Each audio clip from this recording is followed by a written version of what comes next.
So aloha everyone again. This is Ashli and this is Threshold to Ascension Radio after the show.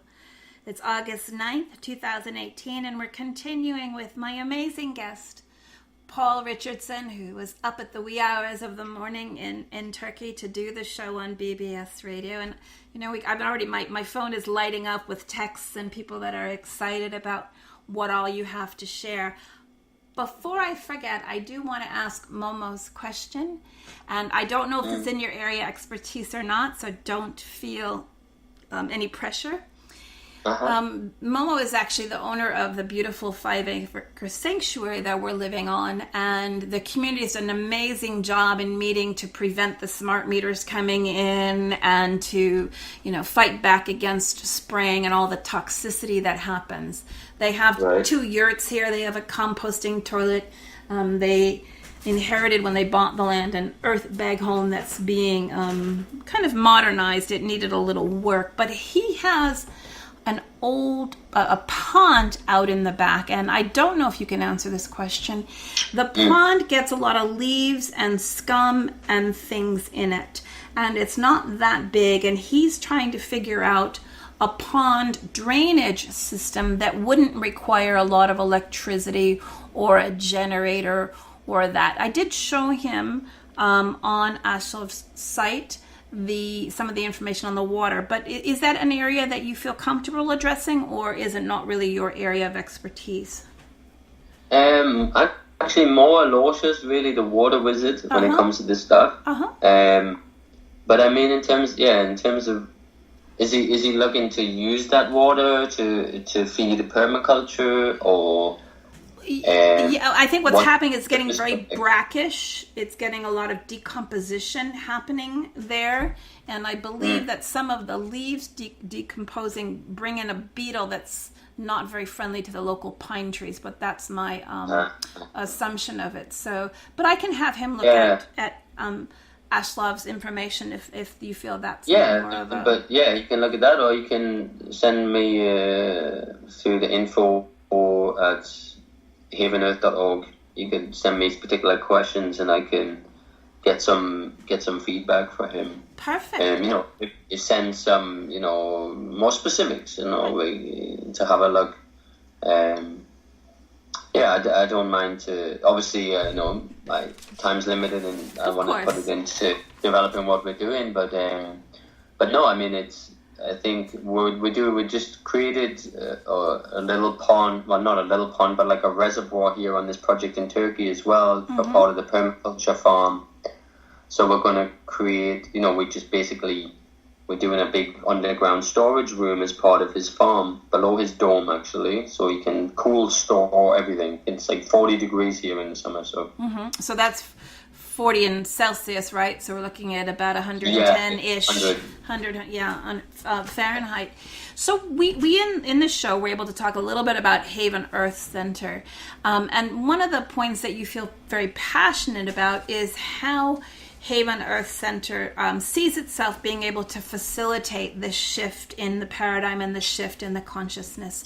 And I really wanted to allow you the opportunity to share a little bit more of that passion and vision that you have as it relates to Haven Earth Center and the new paradigms or creating the new earth. I mean, I think I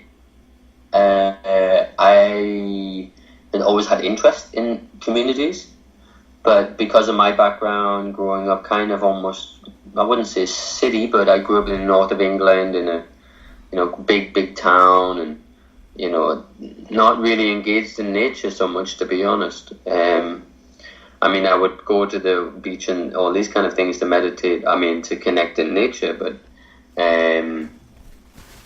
I think the idea of the community is really, I you know, it's like I've seen a lot of architects and a lot of visionaries, let's say, creating what looks like utopia. And for me, that's kind of ironic because I think utopia is something that's within us. Absolutely. Actually. And, you know, you can manipulate the things around you But at the end of the day, unless you do that inner work and you honor that, then the community is never going to work. This utopian vision is never going to work. So it was really important for me to take that knowledge. I think that was always something questioning in me about how to do this work, and find and through all this guidance, it was coming through, like, finding a way that also not just to create a school, but also an opportunity for investors or sponsors to really get involved in this process, like a conscious investors and conscious sponsors, to start to connect people into this mission together. Like there's many things and many people needed many different skills and tools to create this new reality. So if we try to be mutually exclusive and no, this is my idea and this is this, and I think we fallen down the same traps we fell down before. I think that's one of the things that we talked about, when we were chatting about doing this interview, was the dynamics that go into working in harmony and working in community. And as you said, if the inner work isn't done, the projections happen, or the drama is played out. And without judging that, right, it is that understanding of the responsibility of looking within and being willing to love yourself enough to let the wounds show their face without feeling ashamed, and then to accept and integrate and release them, so that when you come into a community, right, you're better able to be aware of, from my perspective, having lived in a couple different communities, there's past life drama that plays out if you believe in past or parallel lives. There's projections and mirroring that happens. And it's not about it being utopia where it doesn't happen. It's truly about recognizing when it does, taking a deep breath, right? And then healing through it, versus creating that drama that seems to be a pressure cooker in our current 3D reality and paradigm. Yeah, exactly. And not to take away the personal responsibility, I think, as well, isn't it? Is that it's okay, it's okay that you're not perfect. Right, exactly. It's okay that you have these things, like these. Welcome to being human. Yeah, they like the gift, the gift in my life anyway was actually the things that I didn't want in my life, actually. That became the gift, actually. I realized that they were all my teachers,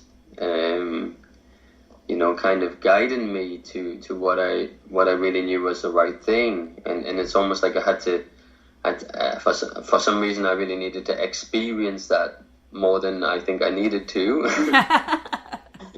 before I really could understand the lesson from it. But now that I really, that's with me, like I really learn best from my experience. But once I experience, then it's in me now. Okay, like I can talk about it. I can relate to other people about it because it's from experience. It's not just someone passing down information. Exactly. And I don't like too much to conjecture, project about things I don't know too much about or I haven't experienced, because I think there's no need to, actually. There's no need to validate yourself by pretending. Exactly. It's powerful words to say, I don't know. Powerful words. Yes, exactly. So learning from experience, take us and our listeners through your first hands in the mud stomping experience, which I think was in South Africa with Ashli, but can you actually talk about that particular project, what you were building and what were the intention to build, how far along it got? Because I know these things take a while to develop, and what was the aha moment within you, both from a physical construction perspective and your own spiritual growth? Because I think they go hand in hand when you're working this close to the earth, to Gaia. Yeah, exactly. I was nervous before I went, actually, and I you know, not that would stop me from going there, but you know, am I strong enough? Am I this enough? Am I that enough? You know, I spend a lot of time telling people how to build things and managing things and designing things, but to physically, you know, get myself in there and build, even though I'm quite hands-on in general.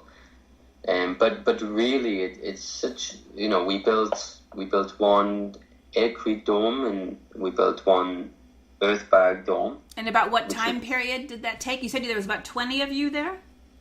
Yeah, I think there was 17 people at the workshop, and then, you know, Alosha, and he had a couple of guys who were helping him, like just do some, you know, mixing some things or whatever, cleaning up. And it took about 2 weeks. We were there 2 weeks. And we pretty much finished, you know, closed both domes, which is amazing, actually. The synergy of the people there, you know, from all over, the people from Canada, people from France, people from Africa, me from, you know, from England, but coming from Kazakhstan. And just, you know, we stayed in the same, like, accommodation, like a big lodge. And just all of it, connecting in the morning with breakfast, organic, vegan food, sharing all of our stories, sharing, you know, our missions, you know, it really was more than just, you know, kind of going out there and building things, although that in itself was just a really inspiring process. You know, it was, I felt my muscles started to work a little bit. It wasn't such hard work, but really, it was kind of profound to see what a group of people, and most of them didn't have any construction experience, can do when they come together with such kind of simplified building techniques, actually. That's the great thing about it. These are not, you know, you don't need to go to craft school or be in the trade for years and years and years to know how to build this. You can literally learn from these principles in a workshop and start doing your own projects. And that's the amazing thing about it. It's just very validating, very empowering process. My brief experience of working with earth bag domes is that there's something for everyone of all physical capabilities to do. There are so many interwoven parts. Can you elaborate on that a little bit more? Yeah, exactly. I mean, not all of it is, you know, carrying earth or filling bags. There's a lot of, you know, kind of jobs that can be done that are just as important as that, you know, maintaining the compass angles and the you know, everybody. There was, you know, half of the class were women, and varying ages in the guys as well, from young guys to guys in their 60s who've never done construction, and they were, you know, they were using the saw, making forms because, you know, for the doors and the windows, you create like a form, which we build two, and then we remove it afterwards. And then you put your door in and your windows in, this kind of thing. And I mean, I think there's somewhat of an experimental air to the whole thing that makes people feel it's okay to make mistakes. You know what I mean? Like, that's one thing that stops a lot of people from starting things, is they're afraid to make a mistake. Oh, if I make a mistake, my house is going to fall down. And have these terrible visions, you know. And of course, you've got to be careful and you've got to follow the steps.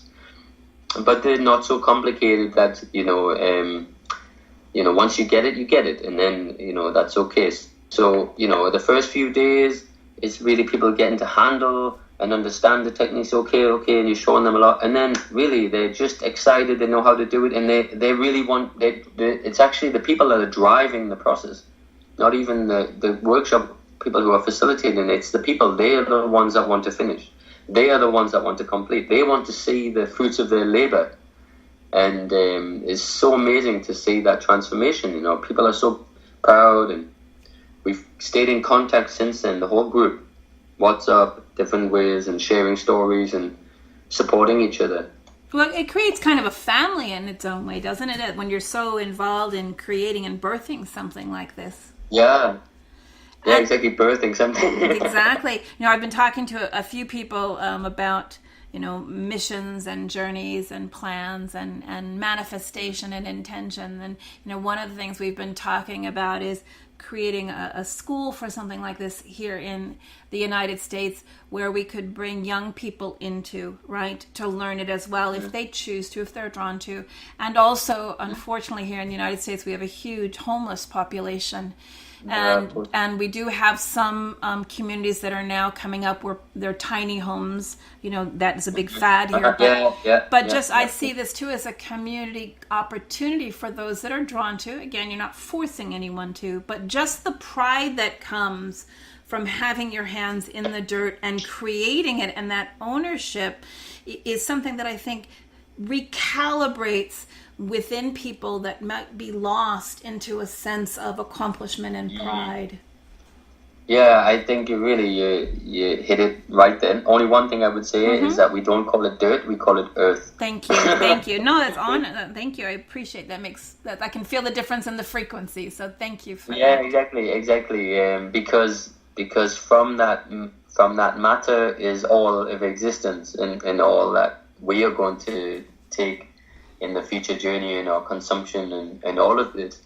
And I think really that transformation to respecting the earth again and to connecting in with that energy. Like I was reading somewhere the other day that our eyes and our ears are not the only appendages that receive information. Our hands, our feet receive information, can receive downloads, can receive all kinds of things if we allow ourselves to connect with the earth. No wonder we have, these rubber-soled shoes that block us. But when we get our hands into that earth, there is something else also that happens. You love to be covered in earth. It's okay. Like you feel like, okay, I'm connecting more strongly. It grounds you so much, and really gives you that like a really stable and strong base, like a foundation, I think, that allows that other work to happen in a kind of more, I guess, grounded way. Very well put. I had an opportunity, an aha moment about 6 years ago, maybe a little bit longer, of how many days went by that my feet, even in my shoes, didn't touch Gaia, right? Or the earth. From the home to the garage, into the car, to the parking lot, to the office, right? And when I became aware of that and took the time, even if it was just a few minutes every day, to take the shoes off when weather permitted, and if not, even through the boots, but to stand on the earth herself, on Gaia herself, not on this artificial material, and taking that concept into that earth being the walls that surround you, just the pulsing frequency of Gaia coming through that, and that nurturing energy and living frequency, I can imagine is just stunning to the being, to the body, to the soul.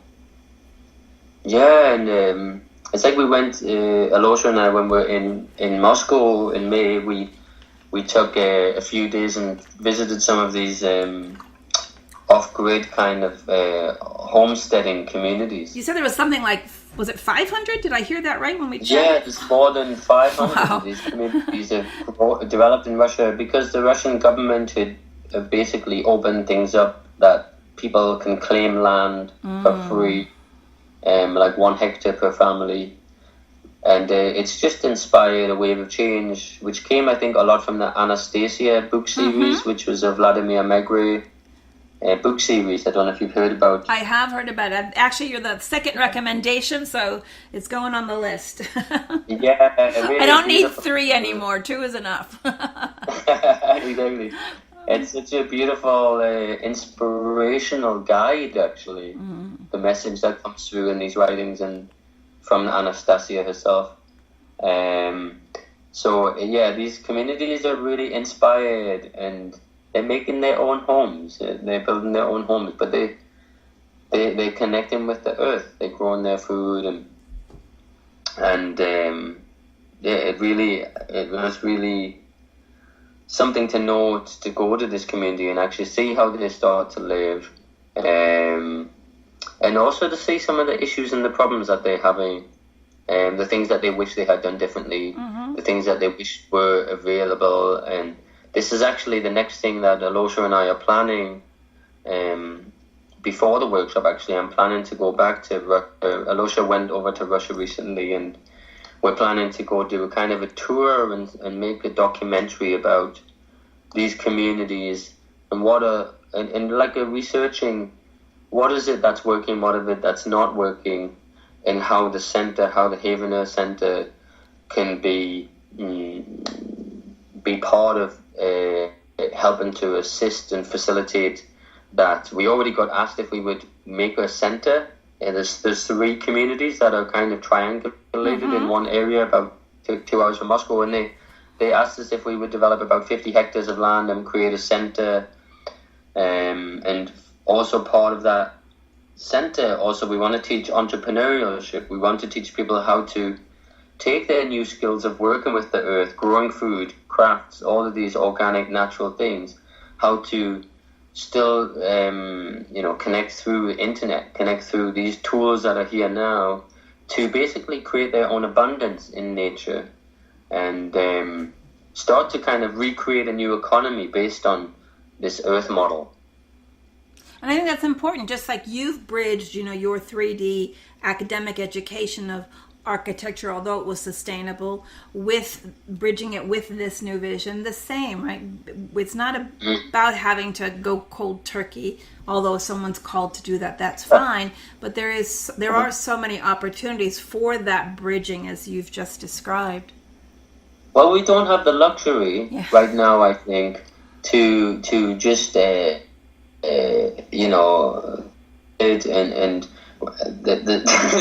some major changes happening, as you know. Right. And I think we should take every opportunity we can to assist us in this, without an ego attachment to, no, this is not mine. I think we need to be open enough and receptive enough, I think, to engage all the things that will help to facilitate this transition. And I think that's one of the beautiful things that happened. One of the beautiful things that happened, going to that government conference in Moscow. Yes, it was about the subject of sustainable communities, self-regenerative communities, and how to implement more of that.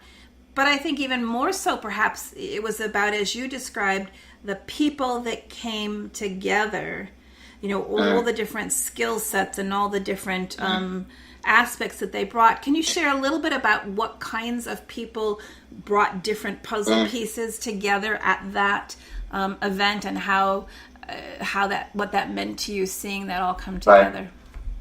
Yeah, I mean, the conference, the first few days was like, we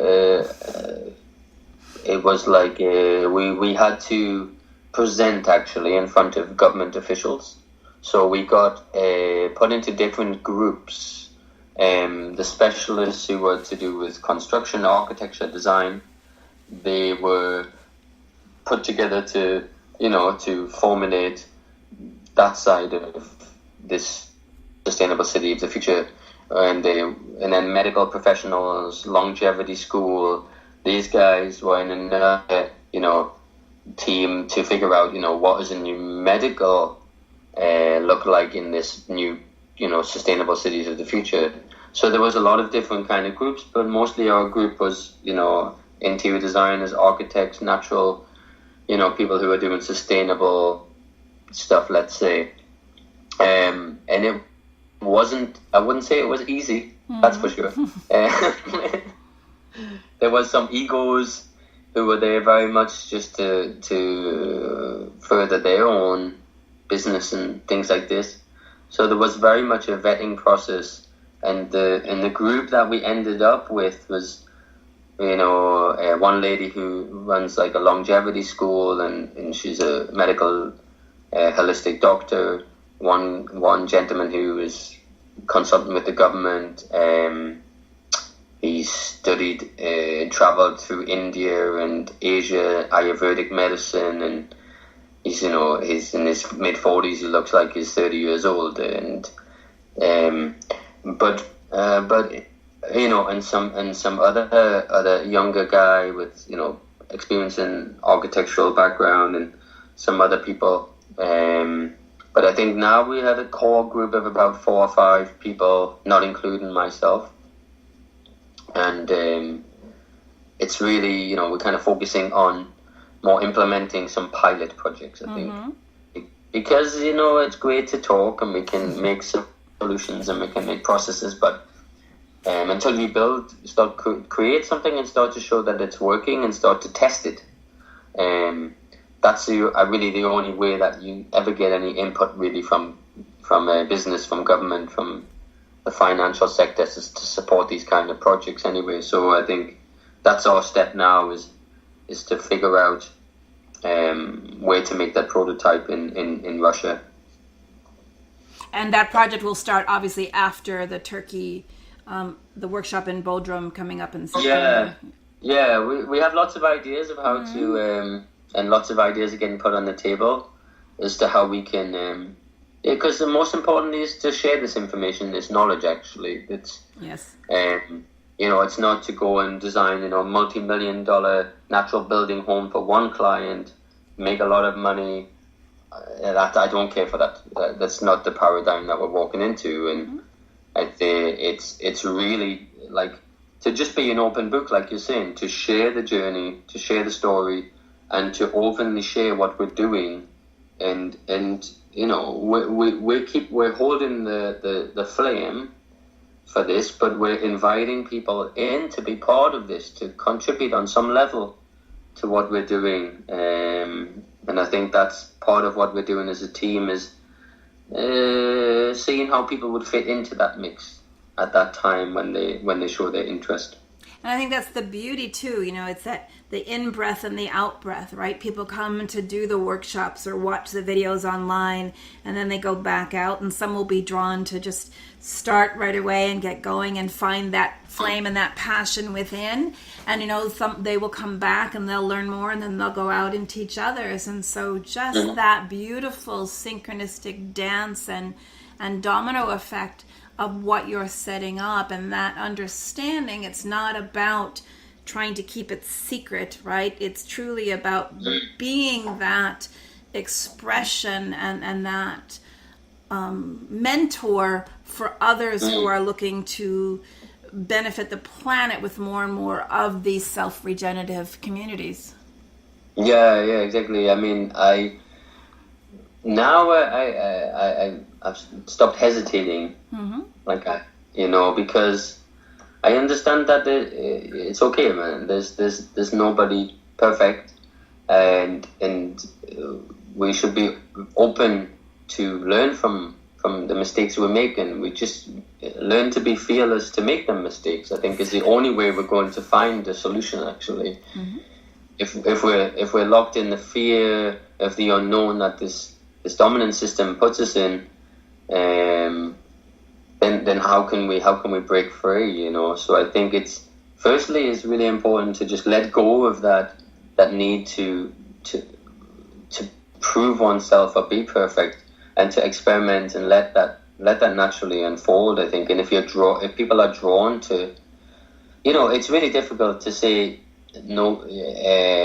Can you be drawn to this kind of thing? Because we all need to live in a home. We all need to sustain ourselves. These are the base things in life, and without them, people can't generally move on their spiritual journey, because the basic things, necessities, or stressing them out too much to try and figure out how can I get food, how can I, put a roof over my head. And I think that's really the critical thing about this is kind of the freedom that comes from building your own dwelling and your own homestead, essentially supported by this community, supported by the Haven Earth, to be empowered, to be freed again from them shackles of debt and responsibility to the system, and instead turn that responsibility to self and to nature and to earth and to your community around you. Truth. And I was just going to ask you the question about, are there any climates where this kind of housing isn't conducive? But then I was thinking, you're looking at Russia, you're looking at Turkey, you're looking at New Mexico, you're looking at South Africa. So I think that's got a lot of the different climatic zones covered. But from your area of expertise, is there any areas that it might not be the appropriate type of construction for? I think every climate can be kind of adapted adapted basically. Right. Yeah. I mean, you might need to make a thicker wall. You might need to, just depending. Maybe you need to raise it out of the ground a little bit more. If it's a very wet area, you might want to kind of get it up a little bit out of the ground. You could, kind of build a little foundation type thing and lift it up. So, when it comes to that, all the details are actually out there, actually, in the public realm already, really. It's like the workshops and the knowledge of people who've done it before help to, kind of synthesize all of that together. But it's not so complicated, and I think, as we develop these models and communities, we're going to start creating some standards, actually. Mm-hmm. We're going to start being able to create more and more standards that people can feel more comfortable with. Okay, this group did this project in this kind of climate. Okay, how did they do it? I think there's a lot of R&D now as we develop these models. But, a few years down the road, we're going to have all of the climates arranged and fixed, and so it's pretty straightforward, I think. Well, and as we shared before, it's kind of an organic process where it ebbs and it flows and it expands and it's self-corrected, and you make shifts, as you said, based on how things flow and the experience of people living in the different structures or having their healing center there or their actually school. So many different things that can be brought into this beautiful, nurturing type of a construction environment. Now, I know that we're working with spirit, time, and allowing things to flow. Can you give the listeners an update on that initial land in New Mexico that you saw? I know that that's still kind of percolating, if you will, or... Yeah, very much. I have to keep reminding myself sometimes because the earth keeps moving beneath my feet. And I find myself somewhere else, which is, which kind of always tests you in the beginning as you enter a new environment, a new place, a new country, and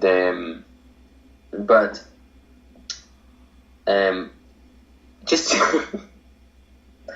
repeat the question one more time, sorry. No, it's all right. We were just talking about New Mexico, that first vision that you had, and the bees landing and, off climate.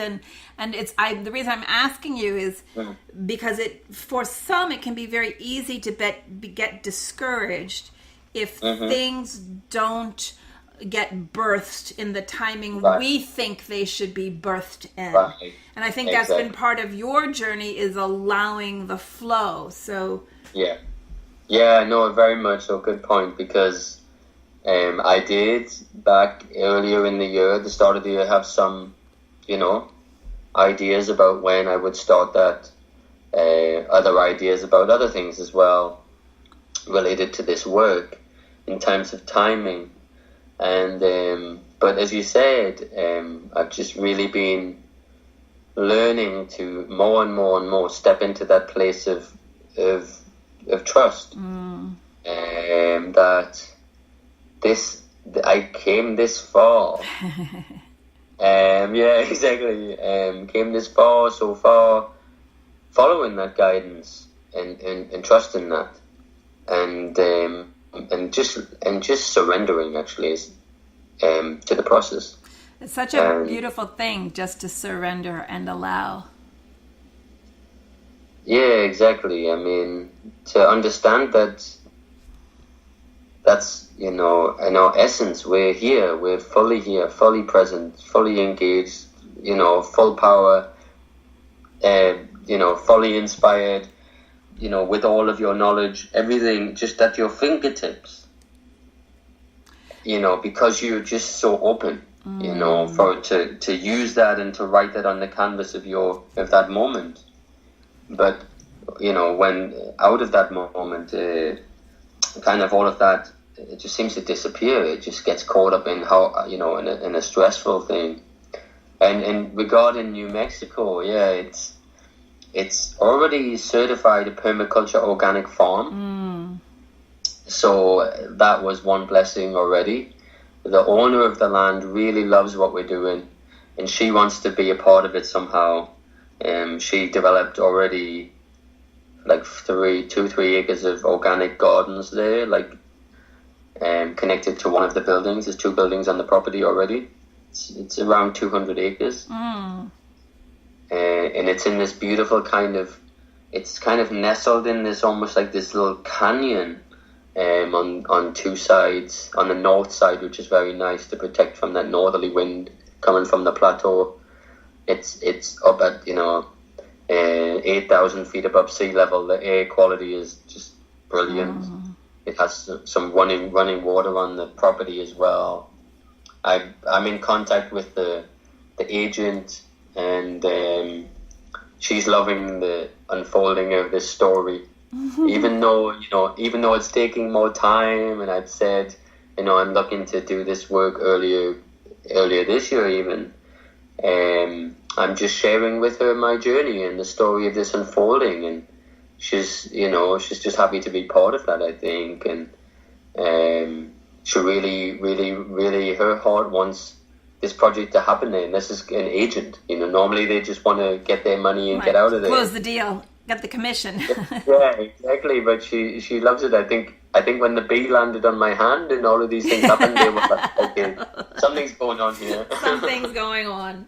I know. I love those confirmations in 3D, right? I was sharing a story on the Wednesday night teleconference class. I've been going through just a little bit of review of my own physical health because of something that happened with my heart, and I agreed to go in and have a nuclear imaging done on Tuesday, and I worked with my body and with some chelation, Joseph Super Shots product, and some clay to help get the nuclear medicine out of my system afterwards. But I had set it up that when I had the tests, they do one that's at rest and one after stress to see if there's any difference in how the blood flows through the heart.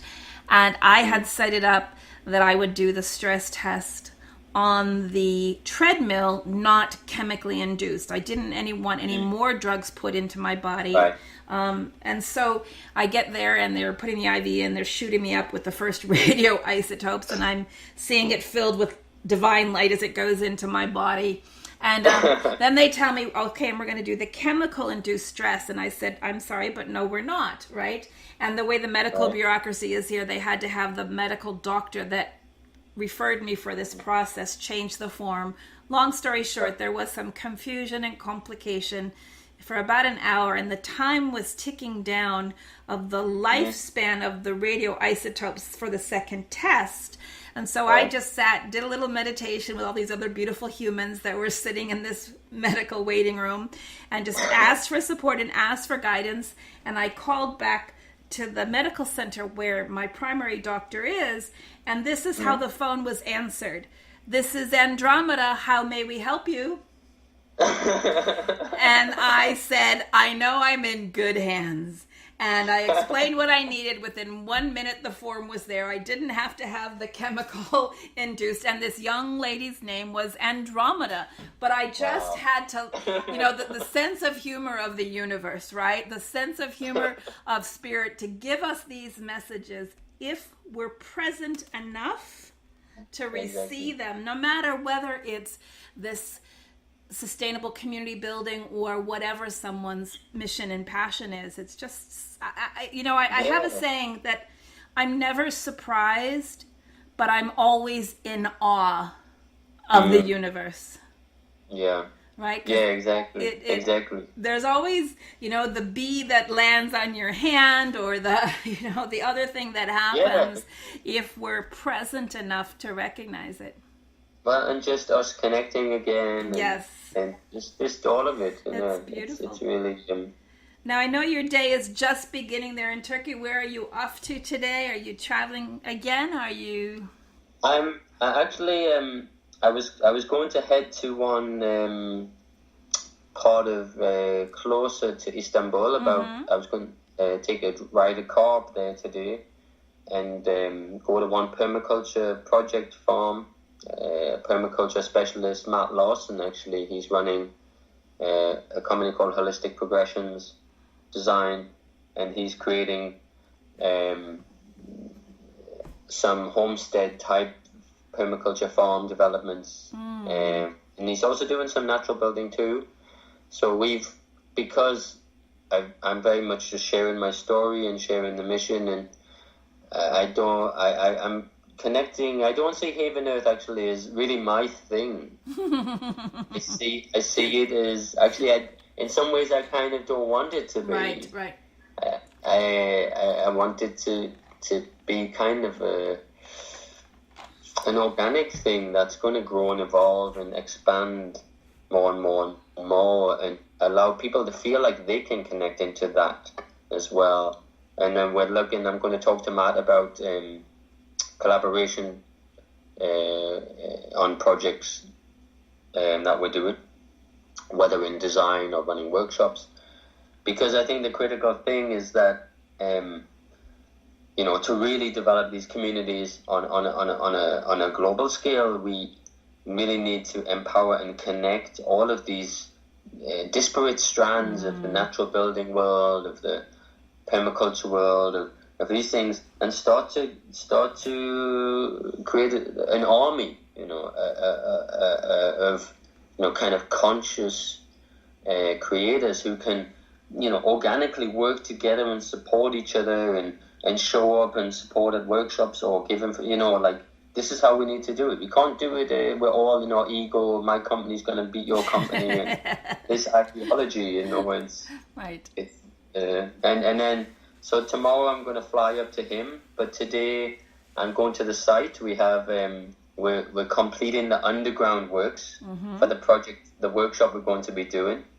So the owner of the land, I taught him the techniques last time I was here in June, and now he's already kind of managing about 8 people. Fantastic. On the site. And I go there every day and I monitor and give some advice and different stuff. But I'm trying to let him go, actually. Let him do it. This is the whole point. I can't be here to do his, project forever. I need, otherwise there's a lot of other projects that are going to miss out. But it's about empowering people, right? And empowering them to run it. And so, again, the workshop in Turkey is September 16th to the 30th. Is that correct? Yeah, exactly. And go ahead. And that's in Bodrum. And the great thing about Bodrum actually is that it's international destination. So it gets 2 million tourists in this small town in the middle of the summer. The property is about 30 minutes drive out of the center, and in amazing nature. It's unbelievable. As soon as I get to the kind of precipice and start going down into the valley, everything shifts. energy, everything just dissipates. This is like secluded olive valley. It's just hundreds of olive trees and this beautiful stepped kind of hillsides, perfect for permaculture. And I'm looking forward to going there today to like kind of move things forward, because I'm going to be heading to Russia. Right. Probably later next week, to start doing some research and furthering things in Moscow and in Russia. Well, beautiful. And I look forward to hearing more about the documentary. We'll keep in touch in between your journeying and my creating on this end. So again, it's havenearth.org is your website. And bovita.co, is that correct? Yeah. Right? Yeah, and if people are interested to learn about the workshop and like Alosha's courses, if they don't able to go to the workshop, there's a bioveda.co/HEC, HEC, which is the Haven Earth Center. And that, kind of starts to show people. And then bioveda.co, you can see Alosha's stuff that he's got going on. And Haven Earth, we have Facebook and different things. And your Instagram, I love your Instagram account, if that's the right word, because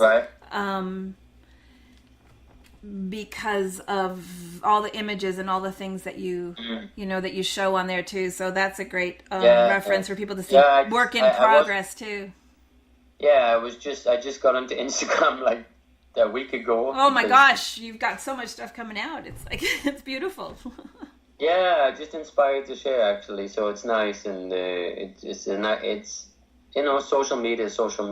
It's changing, and probably going to be another format in 6 months or something. But anyway, it's a tool at the minute to get our message out there, and I think it's a really nice way to connect and just share on a daily basis, like a kind of the story as things progressing, Absolutely. Well, I want to thank you for spending so much time with us, Paul. Again, it's been such a gift to my heart, and I know to the listeners, to hear your story, to hear how you allowed the universe to unfold your path in front of you, almost like, the pixels coming into focus with each step as you go forward to this point where you're actually bringing it into reality, and knowing that it's going to continue to grow and continue to recalibrate as the frequencies change and as your own journey changes. So thank you for all that you're doing.